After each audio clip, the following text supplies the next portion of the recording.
یہ چینل آگے آتا ہے، کبھی سچائی کا شیشہ یہی چینل دکھاتا ہے، کبھی اخبار عالم بھی یہی پڑھ کے سناتا ہے۔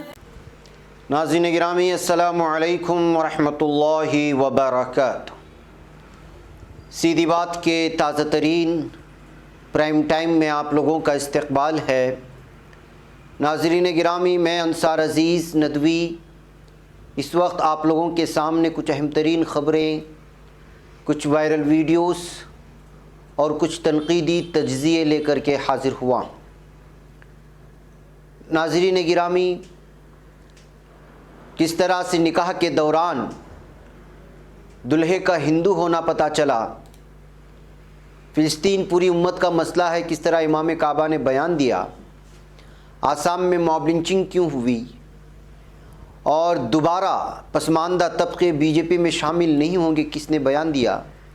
سوشل میڈیا پر بیان بازی کی وجہ سے ایک معروف سماجی کارکن جو حیدرآباد سے، ان کے ساتھ کیا ہوا۔ تمل ناڈو کی بھی ایک خبر ہے، اور بھی بہت ساری چیزیں آپ لوگوں کے سامنے رکھوں۔ اس سے پہلے آپ لوگوں سے درخواست ہے کہ جن احباب نے ہمارے چینل کو سبسکرائب نہیں کیا ہے کر لیں، ہمارے ان ویڈیوز کو دوسروں تک پہنچانے میں ہماری مدد کریں، لنک کو شیئر کریں۔ ادارے کی مضبوطی ناظرین گرامی آپ لوگوں کی مضبوطی ہے، اور آپ کو کرنا کیا ہے آپ بہتر انداز میں جانتے ہیں۔ آئیے بات کرتے ہیں سب سے پہلے اس دلہے کی جس دلہے نے اپنی دلہن کے ساتھ مل کر کے دھوکہ دیا۔ جی ہاں ناظرین گرامی، خبر آ رہی ہے یو پی کے مہاراج گنج سے۔ یو پی کے مہاراج گنج ضلع کی کولہوئی تھانہ علاقے میں اتوار کے دن نکاح کے دوران بڑا ہنگامہ مچا۔ مولوی صاحب جب نکاح پڑھا رہے تھے تو عربی کے کچھ الفاظ کی ادائیگی میں دلہا اٹک گیا۔ اس سے لوگوں کو شک ہوا، پوچھ گچھ شروع ہوئی تو دلہے کی پول کھل گئی۔ وہ دوسرے مذہب سے تعلق رکھتا تھا، اس پر ہنگامہ شروع ہو گیا۔ لوگوں نے دلہے کی پٹائی شروع کر دی۔ بھاگنے کی کوشش پر گاؤں والوں نے کچھ باراتیوں کو پکڑ کر پولیس کے حوالے کر دیا۔ یہ جو اپنی بیٹیوں کو آزادی کے نام پر فیس بک اور طرح طرح کے جو ایپ ہے اس وقت وہ اجازت دینے کی لیے ایک فری لائف کے سلسلے میں بتاتے ہیں، وہ لوگ بھی اس خبر کو ضرور سنیں۔ دراصل کوہی علاقے کی ایک لڑکی سے سدھارتھ نگر کے ایک نوجوان کی سوشل میڈیا پر دوستی ہوئی۔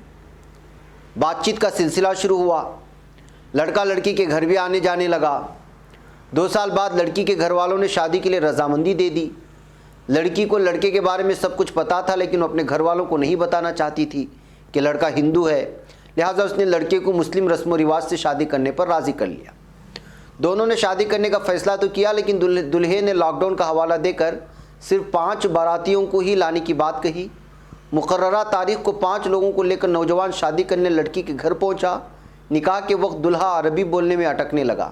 اس پر مولوی کو شک ہوا اور معاملہ تھانے تک پہنچ گیا۔ حالانکہ دیر شام تک لڑکی اسی لڑکے سے نکاح کرنے کے لیے بضد رہی۔ لڑکی کے پریوار والے دلہے کے گھر نہیں گئے تھے، اس لیے وہ سچائی سے بے خبر تھے۔ پوچھ گچھ کے ساتھ تلاشی شروع ہوئی تو دلہے کے پرس سے اس کا پین کارڈ نکلا، جس پر فوٹو تو نوجوان ہی کا تھا لیکن نام دوسرے مذہب کا تھا۔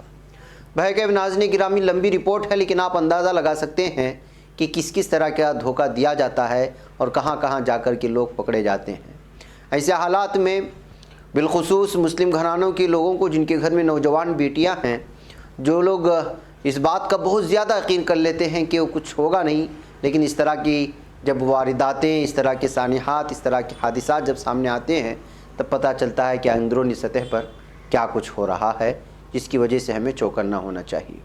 کیا آپ اپنے پشو دھن کو بیچنا چاہتے ہیں؟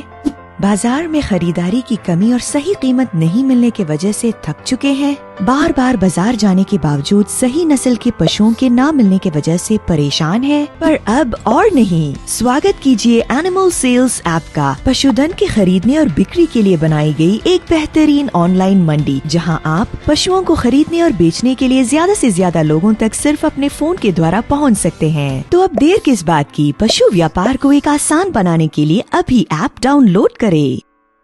بہرکیف ناظرین گرامی، آئیے میں آپ کو اگلی خبر کی جانب لے چلوں، اور وہ خبر یہ ہے کہ کچھ انتہا پسند اہل تشیع گروہوں نے بغداد میں موجود امام ابو حنیفہ رحمۃ اللہ علیہ کے مقبرے کو مسمار کرنے کی اپیلیں کر رہے تھے اور لگاتار سوشل میڈیا میں اس کو وائرل کرنے کی کوشش کر رہے تھے، جس کی وجہ سے اس وقت عراقی حکومت غصے میں ہے۔ عراقی قومی سلامتی کے مشیر قاسم آراجی نے اطلاع دی ہے کہ دارالحکومت بغداد میں واقع امام اعظم ابو حنیفہ رحمۃ اللہ علیہ کے مقبرے کو مسمار کیے جانے کی اپیلوں کو مسترد کر دیا گیا ہے۔ آراجی نے امام اعظم کلیہ میں واقع مقبرے کو منہدم کیے جانے کی درخواست پر بغداد میں قومی خفیہ سروس رابطہ کونسل کے ساتھ ایک اجلاس منعقد کیا۔ انہوں نے بتایا کہ سماجی امن کو ہدف بنانے والی اس مذہب پرست اپیل کو ہم مسترد کرتے ہیں۔ اس قسم کی اپیلوں کے برخلاف ہماری سیکورٹی قوتوں سخت ترین جواب دیں گی۔ آراجی نے علاوہ ازیں یہ بھی بتایا کہ ملک میں شیعہ لیڈر آیت اللہ سیستانی اور معاشرے کے نامور علماء اور عراقی قبائل سماجی امن و آشتی پر کاری ضرب لگانے کے مقصد ہونے والی اس طرز کی اپیلوں کے برخلاف سدباب کا کردار ادا کر رہے ہیں۔ ناظرین، آپ لوگوں کو معلوم ہونا چاہیے کہ ہر مذہب اور گروہ میں کچھ لوگ ایسے ہوتے ہیں جو ہمیشہ اس طرح کی چیزیں پیش کر کے پرامن ماحول یا سماج میں خلل ڈالنے کی کوشش کرتے ہیں۔ عراق میں بھی ایسی بہت ساری تنظیمیں اپنی گروہیں بنائے ہوئے ہیں۔ بغداد میں بعض انتہا پسند اہل تشیع گروہ ایسے ہیں جو اس کے علاوہ ان لوگوں کے ساتھ بعض حلقوں نے سماجی رابطوں کے پیجز پر امام اعظم ابو حنیفہ رحمۃ اللہ علیہ کے مقبرے کو منہدم کیے جانے کی اپیل کی تھی، جس پر اس وقت حکومت کی جانب سے سخت آرڈر بھی کیا گیا اور مسترد کرنے کی بات جہاں کہی گئی، وہیں پر مقبرے پر اس وقت سخت پہرا بھی لگا دیا گیا ہے کہ کہیں یہ اہل تشیع گروہ ہیں جو بہت ہی زیادہ انتہا پسند ہے وہ حملہ نہ کر دیں۔ اسی طرح ناظرین گرامی، سعودی عرب سے خبر آ رہی ہے کہ ممتاز سعودی عالم، عالمی شہرت یافتہ قاری و خطیب شیخ عبد الرحمن السدیس نے کہا ہے کہ فلسطین پوری امت مسلمہ کا مسئلہ ہے۔ سعودی نشریاتی ادارے اليوم کے مطابق مکہ مکرمہ کی امام اور خطیب شیخ عبد الرحمن السدیس نے اس بات پر زور دیا کہ قبلہ اول مسجد اقصیٰ ہر مسلمان کے دل میں رہنا چاہیے۔ انہوں نے ہر مسلمان سے مطالبہ کیا کہ وہ مسجد اقصیٰ کے مسئلے پر کسی بھی قسم کی تسلی کو قبول نہ کریں اور نہ اس مسئلے سے آنکھیں چرائیں، فلسطین کی حمایت کریں اور دعا کریں۔ السدیس نے اس بات کا اعادہ کیا کہ فلسطین ہر مسلمان کا مسئلہ ہے اور اس کے لیے مسجد اقصیٰ کو قابضین سے آزاد کرانے کی ضرورت ہے۔ ناظرین گرامی، آپ لوگوں کو معلوم ہونا چاہیے کہ سعودی عرب میں اسرائیل کو لے کر کے کس طرح کی نرمی برتی جاتی ہے اور لگاتار سعودی حکومت تنقید کے زد میں ہے، یہاں کی شہنشاہیت۔ لیکن اس بیچ میں انہی کی حکومت کے ماتحت میں شیخ عبد الرحمن السدیس کی جانب سے دیے گئے اس تازہ بیان کو الگ ہی اینگل سے دیکھنے کی کوششیں ہو رہی ہیں اور الگ الگ طرح کے تبصرے آ رہے ہیں۔ وہیں پر آج تصویریں کچھ مسجد الحرام سے بھی آئیں اور مسجد نبوی سے بھی۔ عالمی وبا کورونا کے خلاف اقدامات کے پیش نظر مسجد حرام اور مسجد نبوی میں آنے والے زائرین کے لیے اسمارٹ روبوٹ متعارف کروا دیے گئے ہیں۔ غیر ملکی میڈیا کے مطابق مسجد الحرام اور مسجد نبوی کے صدر جنرل افیئر شیخ ڈاکٹر عبد الرحمن السدیس نے حال ہی میں اسمارٹ روبوٹ کا افتتاح کیا جو کہ مسجد الحرام اور مسجد نبوی میں آنے والے افراد کو آب زمزم کی بوتلیں تقسیم کریں گے۔ اسمارٹ روبوٹ کے افتتاح کے موقع پر سدیس کی جانب سے کورونا وبا کے دوران انسانیت کی خدمت کے لیے جدید ٹیکنالوجی کو بروئے کار لانے کی اہمیت پر بھی زور دیا گیا ہے۔ اسمارٹ روبوٹ مقدس مساجد میں انسانی مداخلت اور نقل و حرکت متاثر کیے بغیر زائرین میں آب زمزم پیش کریں گے۔ خیال ہے کہ اس سے قبل سعودی وزارت حج کی جانب سے رواں سال حج سے متعلق بے اہم اعلان سامنے آ چکا ہے۔ اس طرح سے ناظرین گرامی، سوشل ڈسٹینسنگ کو ملحوظ رکھتے ہوئے اس طرح روبوٹ کو متعارف کرانے کی بات کہی گئی ہے۔ ناظرین گرامی، ہندوستان میں موب لنچنگ کا سلسلہ ختم ہونے کا نام نہیں لے رہا ہے۔ ہر دن کہیں نہ کہیں سے خون بہانے کی، موب لنچنگ کی، مویشیوں کے چوری کے نام پر بھیڑ کی جانب سے قتل کر دیے جانے کی خبریں آتی رہتی ہیں۔ تازہ اس وقت جو واردات ہمارے سامنے آ رہی ہیں وہ آسام کی ضلع تینسکیا میں موب لنچنگ کا معاملہ ہے۔ ہفتے کے روز ایک ہجوم نے ایک 34 سالہ نوجوان کو مبینہ طور پر پیٹ کر مار ڈالا۔ نوجوان پر مویشی چوری کرنے کا شبہ تھا۔ پولیس نے اس معاملے میں مقدمہ درج کر لیا اور کچھ لوگوں کو پوچھ گچھ کے لیے حراست میں لیا گیا ہے۔ واقعہ کورزنگا گاؤں کا ہے جہاں بحق ہونے والے شخص کی شناخت سرت موران کے نام سے ہوئی ہے۔ رات میں لوگوں نے اس کو پکڑ کر کے وہیں پر اس قدر مارا کہ اس کی موت ہو گئی ہے۔ تو ناظرین، یہ حالات ہیں کس طرح سے بھارت میں قانون کو اپنے ہاتھ میں لیا جاتا ہے اور چوری ثابت ہونے سے پہلے ہی اس کو کس طرح مار دیا جاتا ہے، اس بات کی تازہ مثال بھارت کی اکثر ریاستیں ہیں۔ ناظرین گرامی، آئیے ادھر اس وقت الگ الگ ریاستوں میں اس 6 ماہ میں یو پی کے الیکشنز ہونے والے ہیں، تو اگلے سال گجرات کے الیکشنز ہونے والے ہیں۔ اس طرح سے جو ہے پارٹیاں اپنے اپنے اعتبار سے تیاریاں شروع کر دی ہیں، اور ایک دوسرے کو اپنے قریب کرنے کا بھی اس وقت جو سیاسی چال ہوتی ہے وہ چلی جا رہی ہے۔ بھارتیہ جنتا پارٹی کے سابق حلیف سہل دیو بھارتیہ سماج پارٹی یعنی ایس پی کے صدر اور سابق وزیر اوم پرکاش راج بھر نے اتوار کے روز بی جے پی کے ساتھ کسی بھی اتحاد کو مسترد کرتے ہوئے یہ الزام عائد کیا ہے کہ وہاں پسماندہ طبقے کے رہنماؤں کی حالت غلاموں کی طرح ہے۔ انہوں نے کہا کہ وہ بی جے پی کے کسی رہنما سے رابطے میں نہیں ہیں۔ راج بھر جو یوگی آدتیہ ناتھ کی زیر قیادت اتر پردیش حکومت میں پسماندہ طبقات کے بہبود وزیر تھے، انہوں نے مستقبل میں بی جے پی کے ساتھ اتحاد کرنے سے صاف طور پر انکار کر دیا ہے۔ ناظرین گرامی، 6 مہینے میں یو پی کے الیکشنز کے چلتے اس طرح کی خبریں آ رہی تھی کہ ممکن ہے کہ یہ واپس جو ہے بی جے پی کے ساتھ دوستی کر لیں، اور اس طرح کی اڑی خبریں پہ آ رہی تھی اور سوشل میڈیا میں بھی تبصرے جاری تھے، تو جو ہے اس وقت اب صاف ہو گیا ہے۔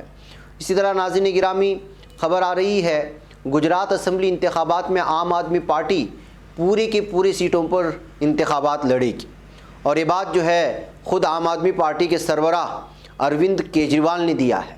گجرات میں ہونے والے اسمبلی انتخابات کو لے کر سیاسی سرگرمیاں ابھی سے تیز ہو گئی۔ پیر کے روز عام آدمی پارٹی کے سپریمو اروند کیجریوال نے اعلان کیا کہ 2022 میں گجرات میں ہونے والا اسمبلی الیکشن عام آدمی پارٹی لڑے گی۔ احمد آباد میں پریس کانفرنس کے دوران اروند کیجریوال نے اعلان کیا۔ اس دوران کیجریوال نے یہ بھی کہا کہ ہماری امیدوار سبھی سیٹوں پر الیکشن لڑیں گے۔ اس سے قبل پیر کو اپنے گجرات دورے سے پہلے اتوار کو اروند کیجریوال نے گجراتی زبان میں ٹویٹ کیا تھا، جس میں انہوں نے کہا تھا کہ ریاست میں اب بدلاؤ ہوگا، میں کل گجرات آ رہا ہوں اور ریاست کے لوگوں سے ملوں گا۔ بہرحال آج پریس کانفرنس سے خطاب کرتے ہوئے کیجریوال نے 2022 میں گجرات کی سبھی 182 سیٹوں پر عام آدمی پارٹی کے امیدوار اتارنے کا وعدہ کر لیا ہے۔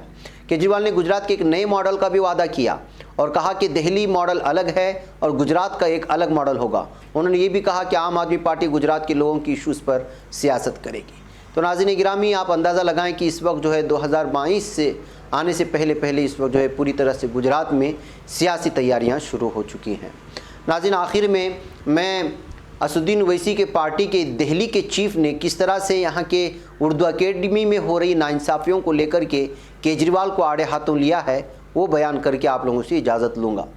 دہلی اردو کا گہوارہ ہے، اردو کے دبستان میں دہلی کا نمایاں نام ہے۔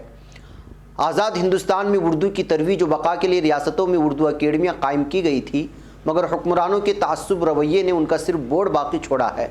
دہلی اردو اکیڈمی کی صورتحال سب سے زیادہ خراب ہے۔ گزشتہ 2 سال سے طے شدہ بجٹ کے 10 کروڑ روپے کورونا کے نام پر ہڑپ کر لیے گئے۔ فی الحال 27 آسامیاں خالی ہیں، 163 مسودے منظوری کے بعد منظر عام پر آنے کی منتظر ہیں، جبکہ سندھی، ہندی اور پنجابی اکیڈمیاں خوب پھل پھول رہی ہیں۔ ان خیالات کا اظہار کل ہند مجلس اتحاد المسلمین دہلی کے صدر کلیم الحفیظ نے ایک پریس کانفرنس میں کیا، اور صدر حفیظ نے کہا کہ دہلی حکومت کا رویہ اردو کے تئیں ظالمانہ ہے۔ سب سے بڑا ظلم تو یہی ہے کہ اردو اکیڈمی کا وائس چیئرمین ایک ایسے شخص کو بنا دیا گیا جو اردو سے واقف ہی نہیں ہے۔ اس کی خوبی صرف یہی ہے کہ حکومت کے بیربل میں شمار ہوتا ہے۔ سرکار نے جان بوجھ کر ایسا کیا ہے تاکہ اردو اکیڈمی دہلی کے تابوت میں آخری کیل ٹھوک دی جائے۔ کلیم الحفیظ نے کیجریوال سے سوال کیا کہ اردو اکیڈمی کا بجٹ 10 کروڑ ہے جو طے شدہ ہے، اس کے باوجود گزشتہ 2 سال سے اردو اکیڈمی کو رقم ریلیز کیوں نہیں کی گئی۔ انہوں نے پوچھا کہ اکیڈمی کی 27 اہم پوسٹیں جن میں لائبریرین اور اردو ماہناموں کے ایڈیٹران بھی شامل ہیں، وہ کیوں پر نہیں کی گئی؟ کیوں پروف ریڈر سے ایڈیٹر کے فرائض ادا کرائے جا رہے ہیں؟ اس صورتحال میں کیا اردو رسائل کا معیار باقی رہ سکتا ہے؟ کلیم الحفیظ نے سوال کیا کہ آخر 163 مسودے جن پر ماہرین کی رائے بھی لے لی گئی ہے، وہ کئی سال سے کیوں دیمک کھا رہے ہیں؟ ان کی طباعت میں آخر کیا دشواری ہے؟ جب کئی سال پہلے کے مسودے دھول چاٹ رہے ہیں تو نئے مسودوں کی باری کب آئے گی؟ اس کے علاوہ 2 سال سے نہ کتابوں پر انعامات دیے گئے ہیں اور نہ دیگر ادبی انعامات کا کچھ پتہ ہے۔ بہرکیف ناظرین گرامی، ان کے الزامات کی رپورٹ بہت لمبی ہے اور تفصیل بھی بہت لمبی ہے۔ بہرکیف اس بات کو مان کر کے چلنا ہوگا کہ جو ہے اردو کی حالت ہر ریاست میں کچھ ایسی ہے اکیڈمیوں کی۔ یہاں صرف جو ہے بھرپائی کے لیے کچھ لوگوں کو عہدے دے دیے جاتے ہیں اور پھر جو ہے جب اس کا بجٹ سامنے آتا ہے اس وقت 1-2 دن تک لگاتار یہاں کے مقامی اخبارات میں اس سلسلے میں بحث اور تبصرے ہوتے ہیں اور اس کے بعد سارا سال اس پر نہ بحث ہوتی ہے اور کون کیا کر رہا ہے کچھ پتہ بھی نہیں چلتا۔ ایسے حالات میں ظاہر سی بات ہے کہ ایم کی جانب سے کیجری حکومت پر جو ظالمانہ رویے کی اردو کو لے کر کے الزامات لگائے گئے ہیں اور اگر وہ سارے کے سارے سچ ہیں تو واقعی کیجریوال حکومت مسلمانوں کے ساتھ ناانصافی کر رہی ہے دہلی میں۔ مجھے یہاں پر اجازت دیں۔ السلام علیکم ورحمۃ اللہ وبرکاتہ۔ خبر پڑھنے کا تم نے بھی عجب انداز پایا ہے، رواداری کے جذبے نے بھی تم پہ ناز پایا ہے، اسی راہ میں محبت کا حسین اعزاز پایا ہے، تمہیں ہر انجمن میں ہم نے تو ممتاز پایا ہے، تمہیں سے ہے ترقی پر